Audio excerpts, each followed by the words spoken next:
بسم اللہ الرحمن الرحیم۔ السلام علیکم۔ بنت حوا وائس اوور میں خوش آمدید۔ آج کی ویڈیو میں آپ کو بتاؤں گی حضرت ابراہیم علیہ السلام سے جڑے اس واقعہ کے بارے میں جس میں آپ نے فرمایا کہ اے پروردگار مجھے دکھا کہ تو مردوں کو کیسے زندہ کرتا ہے۔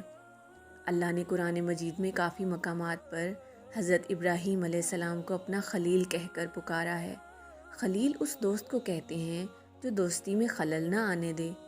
حضرت ابراہیم علیہ السلام کے خلیل خدا ہونے کے بارے میں حضرت امام جعفر صادق سے منقول ہے کہ ابراہیم علیہ السلام مہمانوں کے باپ تھے، یعنی مہمانوں کو بہت دوست رکھتے تھے۔ جب کوئی مہمان آپ کے پاس نہ آتا تھا تو آپ علیہ السلام مہمانوں کو تلاش کرتے تھے۔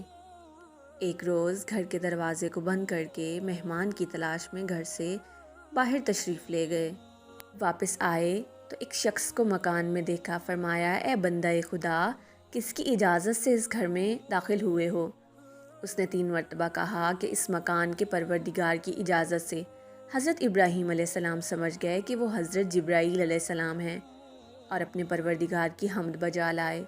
جبرائیل علیہ السلام نے کہا کہ تمہارے پروردگار نے اپنے ایک بندے کے پاس بھیجا ہے جس کو اپنا خلیل بنایا ہے۔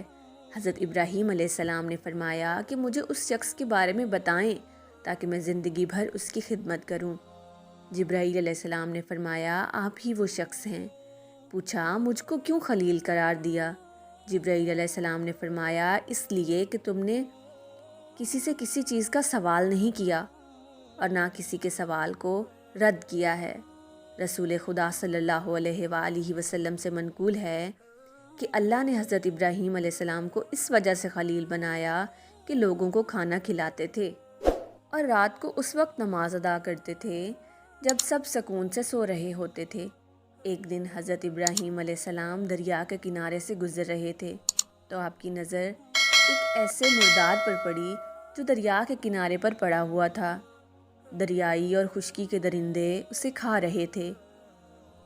درندے بھی ایک دوسرے کو کھانے لگے۔ یہ دیکھ کر حضرت ابراہیم علیہ السلام کو تعجب ہوا۔ اس منظر نے حضرت ابراہیم علیہ السلام کو ایسے مسئلہ کی فکر میں ڈال دیا جس کی تفصیل آپ جاننا چاہتے ہیں، اور وہ یہ کہ موت کے بعد مردے کیسے زندہ ہوں گے۔ حضرت ابراہیم علیہ السلام سوچنے لگے کہ اگر ایسے ہی انسانی جسم کے ساتھ ہو اور انسان کا بدن جانوروں کے بدن کا جز بن جائے تو قیامت کے دن کیسے زندہ ہوں گے، کیونکہ قیامت کے دن انسان کو اسی بدن کے ساتھ اٹھنا ہے۔ حضرت ابراہیم علیہ السلام نے اللہ سے درخواست کی کہ یا رب مجھے دکھا کہ تو قیامت کے دن مردوں کو کیسے زندہ کرے گا۔ اللہ نے پوچھا کہ کیا تم اس بات پر یقین نہیں رکھتے؟ حضرت ابراہیم علیہ السلام نے فرمایا ایمان تو رکھتا ہوں لیکن چاہتا ہوں کہ دل کو تسلی ہو جائے۔ فرمایا تو پھر 4 پرندے لے آؤ، ان کے ٹکڑے ٹکڑے کر ڈالو اور ہر پہاڑ پر ان کا ایک ایک ٹکڑا رکھ دو۔ اس کے بعد ان کے نام سے ان کو پکارو، دیکھنا وہ دوڑتے ہوئے تمہارے پاس آتے ہیں، اور اللہ بے شک غالب حکمت والا ہے۔ اللہ تعالیٰ نے حضرت ابراہیم علیہ السلام کو نبوت کے مرتبے پر فائز فرمایا تھا۔ حضرت ابراہیم علیہ السلام کا دل اللہ کے ایمان پر معمور تھا اور اس میں اللہ کی قدرت کے بارے میں رتی بھر شک و شبہ کی گنجائش نہیں تھی۔ تاہم اس غرض سے کہ چیزوں کے حقائق ان پر واضح ہو جائیں، انہوں نے اللہ سے درخواست کی کہ انہیں یہ نظارہ دکھائیں کہ وہ مردوں کو کیسے زندہ کرتا ہے، کیونکہ حضرت ابراہیم علیہ السلام کا مقصد اطمینان قلب حاصل کرنا تھا۔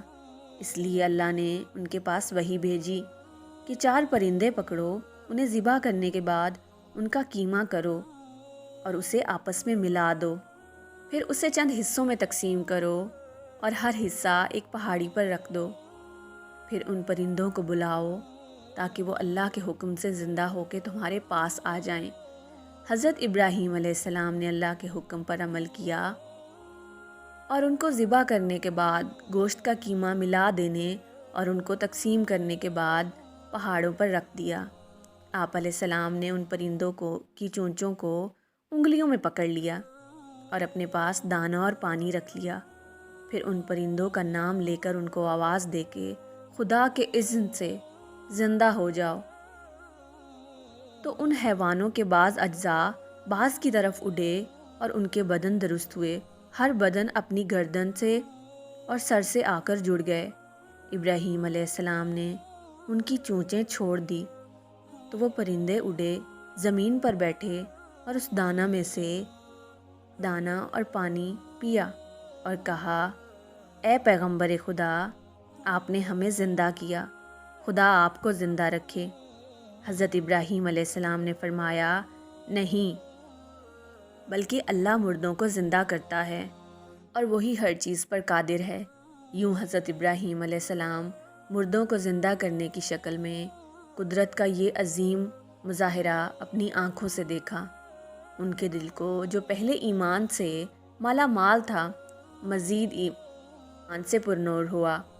آخر میں یہ بتاتی چلوں کہ یہ پرندے جو ذبح کیے گئے تھے یہ مختلف قسم کے پرندوں میں سے تھے، کیونکہ اس کے بغیر حضرت ابراہیم علیہ السلام کا مقصد پورا نہیں ہو سکتا تھا، تو اس لیے ضروری تھا کہ ہر پرندے کے اجزاء اس کے اصلی بدن میں واپس آ جائیں، اور یہ مختلف قسم کے ہونے کی صورت میں ہی ثابت ہو سکتا تھا۔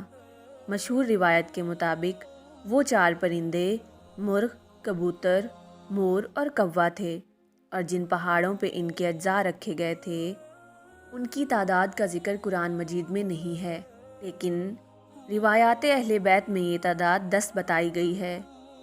یہ پہاڑ اردن اور شام کے پہاڑ بتائے گئے ہیں۔ تو کیسا لگا آپ کو یہ قصہ؟ اگر آپ کو یہ آج کی ویڈیو پسند آئی ہو تو اس چینل کو سبسکرائب اور ویڈیو کو لائک کر دیں۔ شکریہ۔